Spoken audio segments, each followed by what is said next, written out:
All right, what's going on, everybody? Broken Games HDR, and going to review episode 3 for The Last of Us season 2.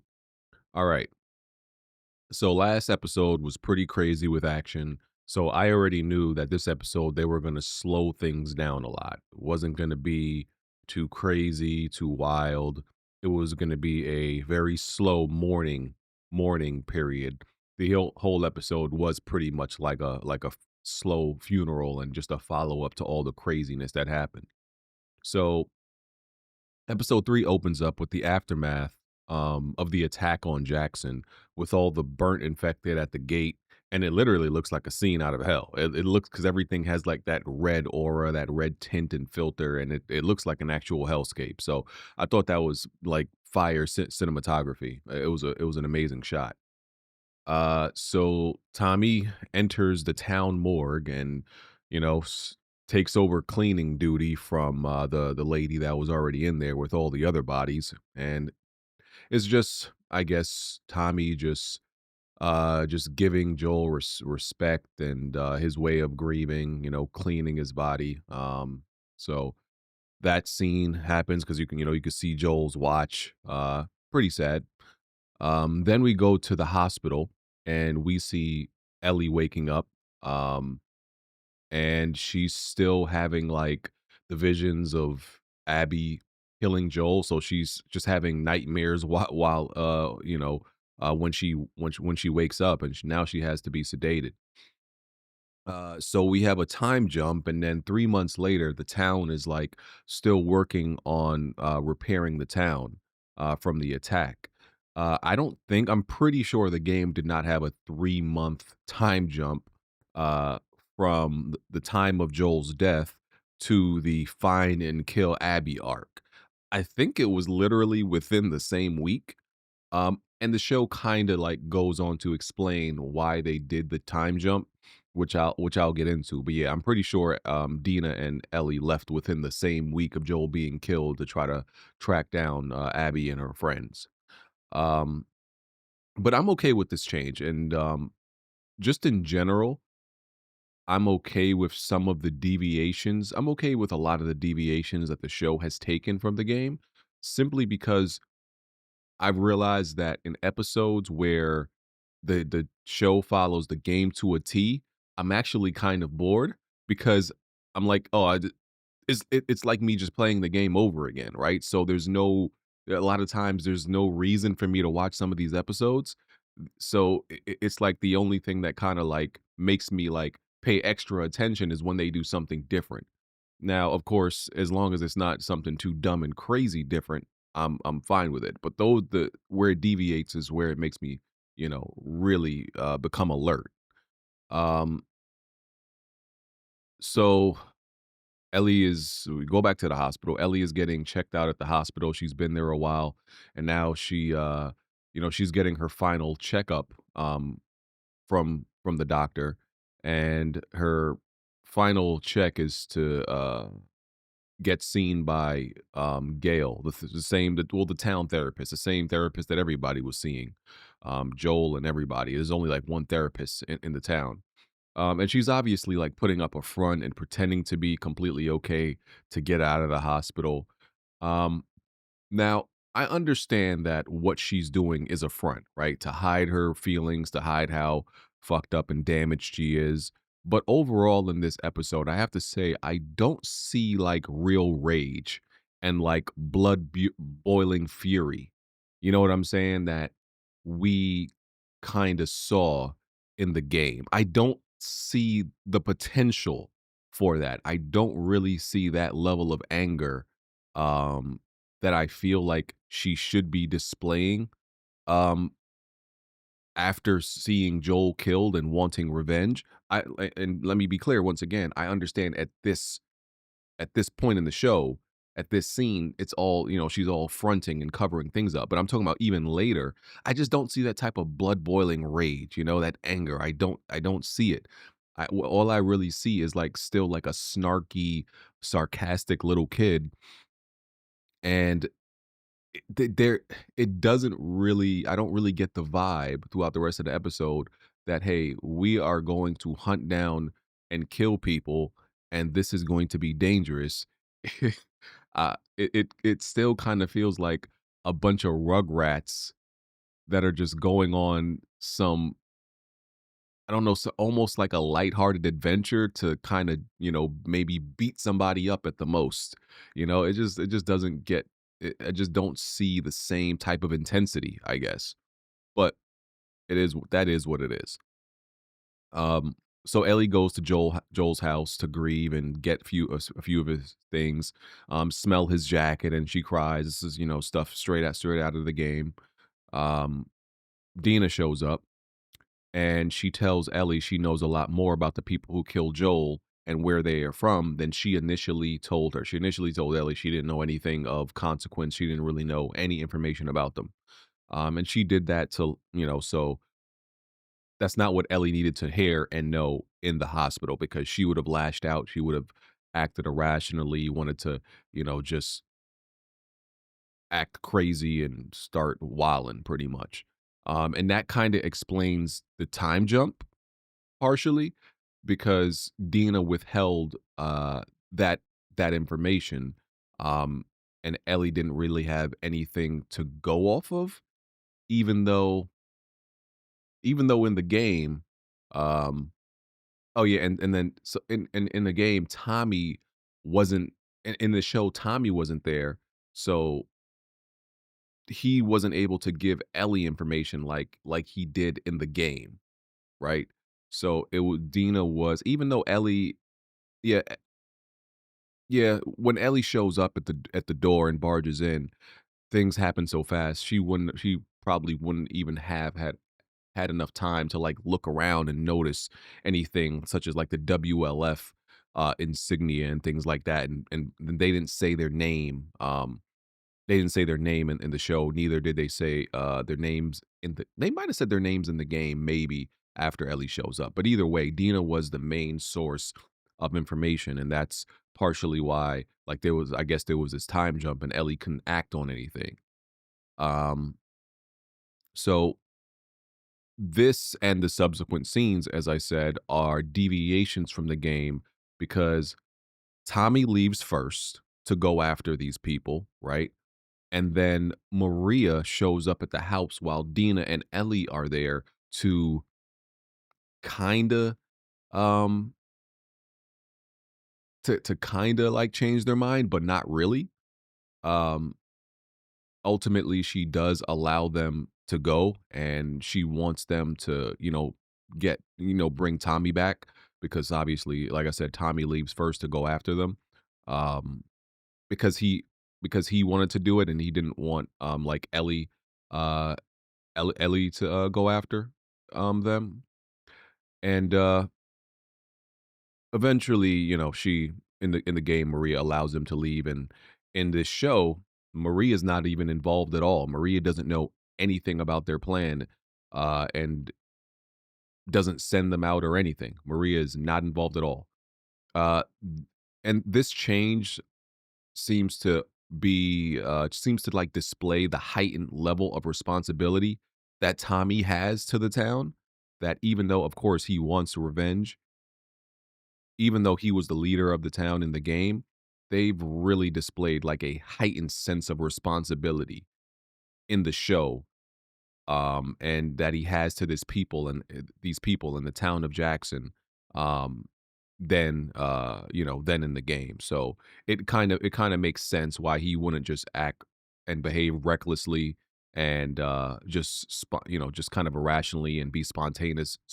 So I'm just gonna go after them. He kind of can't do that, even though I'm expecting the show to still follow the game, and Tommy will eventually leave and Jesse will eventually leave. Um, because we assume, and this is going to get to the later scene, we assume that it would be Maria, Tommy, and Jesse are the ones who are in favor of going after the people who killed Joel when they go to this town hall and put it to a vote. But I'm jumping. So anyway, Tommy says, Ellie, goes to Tommy. Um, Ellie wants to go after them. Tommy says they need to do it the official way. They need to have an official, town hall meeting and put it to a vote to send, like, I think they said, like, I don't know, 16 people after them, which makes a lot of sense than, like, maybe 2 or 3 people going after this group. Um, so they put it to a vote, and, well, actually, before that, so let's talk about the WLF for a little bit. The WLF is the largest and most formidable faction and army in The Last of Us. Uh, the Fireflies were at war with Fedra for a long time, but they were never really strong enough to like, and they didn't have the numbers to completely like overwhelm and defeat Fedra most of the time at their encounters.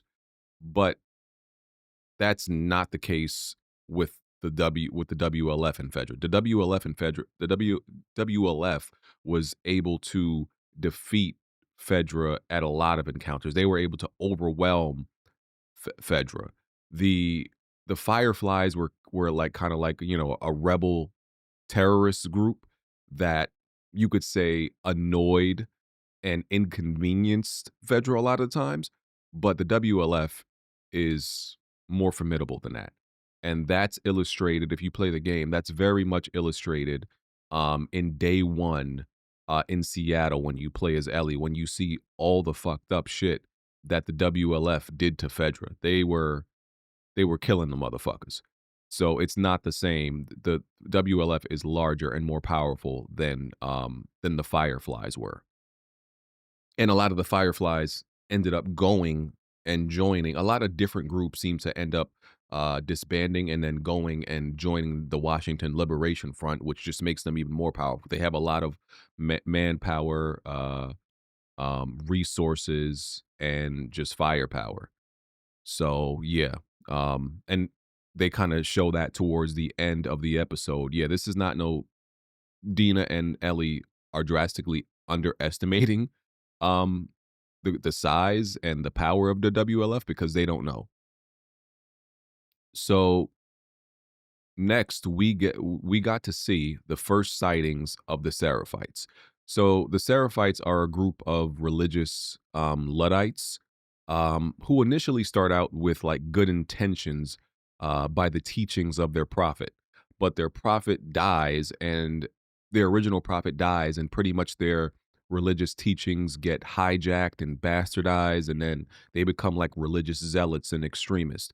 And the Seraphites are my favorite faction and group in the Last of Us because they are the most different from everybody else. Um, because they went the way of following religion. Um, in this post-apocalyptic world, everybody like deviates, and there's some catalyst that causes them to go the way they go and to join certain groups, whether it's like becoming a slaver like the Rattlers, becoming a smuggler like Joel, raiders where thieves and shit where you just steal shit. The Fireflies, a rebel group. So there's a lot of these, the cannibals, there's a lot of actual groups, and I don't think Last of Us gets enough credit for exploring the different avenues um, that people would lean to and become in this type of world. They do it really well, and they create a lot of different interesting characters and groups. And I said, the Seraphites are my favorite because on Twitter, and people thought that was weird. They are like the most interesting group, I think. I mean, they're Luddites, and they have these like protocols that they live by because of their teachings of their prophet. Like they don't believe in using technology, even though they do. I think what do they call it? Like old world technology or old technology, whatever they call it. They do use guns, but they pretty much live like I guess the Amish almost, where they just don't use like new technology and shit like that. They don't use modern technology, I should say. Um, and they have what's they have an infamous communication system through whistling, and this gives anybody who's played the game PTSD. And I think it's so cool also because, like, this is, like, almost like a real language that they've developed.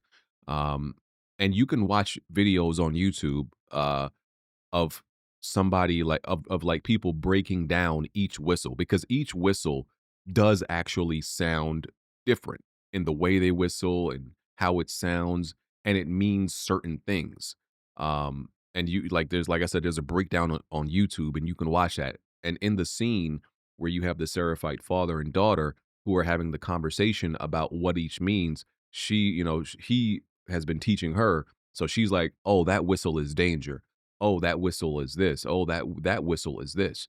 So it's literally a communication technique that they understand, but, like, I think if you hear it enough, you can actually pick up on it.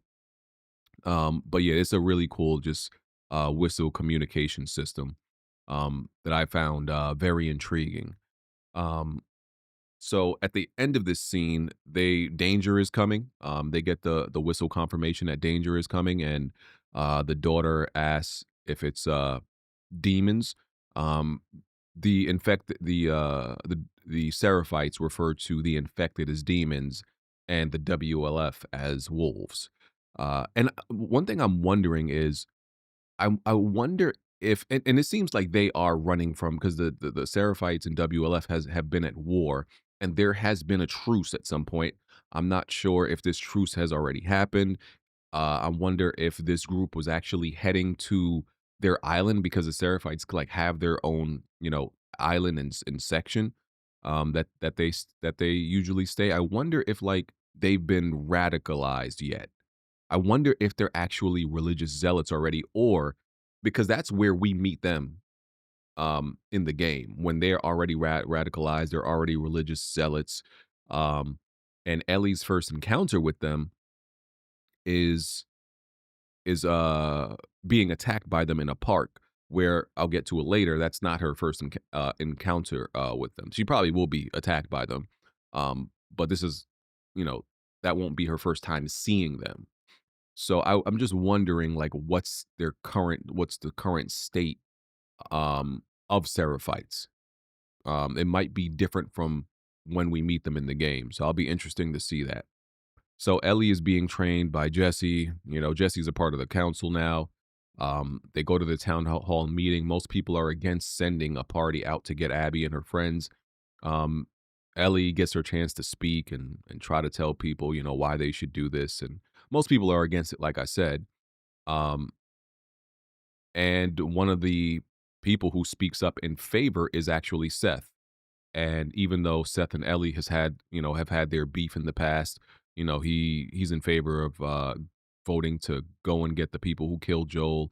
Um, and because he respected Joel, and he was still a person, a member of the town, and he feels like you know, this is you kill one of us, it's really an attack on the town. So he pretty much calls everybody, everybody's who's against it, they're victims and pussies, pretty much. The the vote gets rejected 8-3. And like I said before, we assume it's Maria, Tommy, and Jesse who voted yes, but we have no real way of knowing because it's possible Maria, Tommy, or Jesse possibly could have voted no. I don't know. We'll see. Uh, Tommy, we got to the scene of Tommy speaking with Gail, the therapist. I feel like these scenes with the therapist is is really it's kind of like when you watch reality shows and the character and the person in the shows goes to like the one room with the camera just to talk about their feelings. That's what it kind of feels like this is for. It's like one of those testimonials, um just to see what the person on the reality show is thinking. I guess it's just a way to like deep dive into what's going on into the character's head. That seems to be the whole purpose of introducing this therapist in the show that wasn't in the game. So Ellie is preparing to go to Seattle. Of course, she's keeping it a secret. Dena shows up and wants to help Ellie, and she has like kind of like a more level-headed uh way of thinking of how to like survive, how to be a survivalist, how to travel, and all the logistics of what they're going to need if they're actually going to do this. So, um, Yeah, Ellie kinda needs her. Seth is sympathetic to their cause and helps them get all the extra supplies that they need. Seth trades his rifle with Ellie's rifle because he says his is better. I'm not a gun expert, at all, but I it looks to me that, um, the gun Ellie has is almost like more like a deer hunting rifle, and the rifle that Seth had that he gave Ellie is more like a military grade rifle. If you know more, you can let me know, but that's kinda what it seemed like. Um, Ellie visits Joel's grave and drops coffee beans because, as we know, Joel was obsessed with coffee in the game. Ellie said Joel would do crazy things to get some coffee, and they mentioned that in the show as well. So Ellie and Dina are traveling. They do this, awkward flirting thing, talking about their kiss. And one of the things that Dina says, I think, is that she's asking Ellie about her kiss, and she wants to know like what she thought of it because she's like, "Hey, you're gay, I'm not." Well, you're bi at least. You're definitely bi. I mean, so maybe Ellie was her first time kissing a girl. Either way, you're bi. Like, you're not like, don't act like you're not one of those now. Like, listen, you're part of that community, Dina. You're one of them. You're bi. So, yeah. Uh, so Dina and Ellie are traveling. They come across the Seraphites that we saw earlier in the episode, and they are all dead. The WLF executed everyone, even the children, Anakin Skywalker style. Dina sees the body and throws up, and claims it's from the smell, but um, we could we know everybody who plays the game knows that she's supposed to be pregnant. I wasn't sure if that was something they were going to deviate in the show, but apparently it doesn't seem like they are. It seems like she is pregnant. Um, and I'm still not sure if Mel is pregnant though. That's something they may deviate from. I'm not sure if she's pregnant. But there's a 3-month time jump. So even though Mel wasn't pregnant, didn't look pregnant at least, at the Joel death scene, in 3 months she could be pregnant. So that's possible. So and one of the things, what was I gonna say about her being fucking pregnant?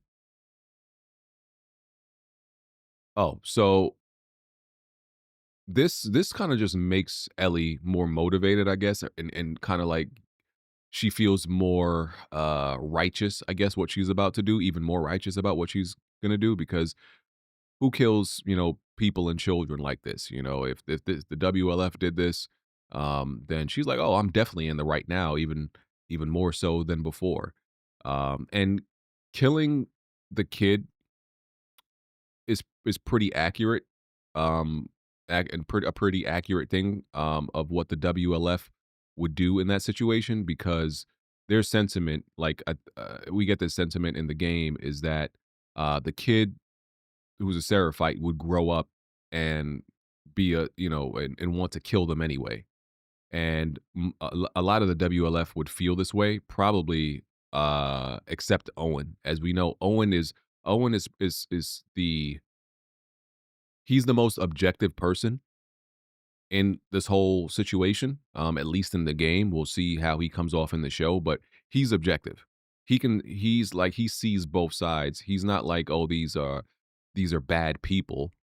He's like, yeah, we kill them, and that makes them want to kill us. We're not, like, completely innocent in all of this." He just sees both sides objectively, like, why we wanna kill them, but he also sees why they wanna kill us. So, yeah, he would be, and as we learn in the game, like, he pretty much kills, who was it? He pretty much kills somebody because they were about to execute, uh, a uh, a Seraphite child, I think. I forgot who he killed, but Nora shows the dude in the body bag, and it's like, "Yeah, that we think Owen did this." Um, and then we see, let me see where I'm at. Yeah, then we go to Manny. Manny is looking out.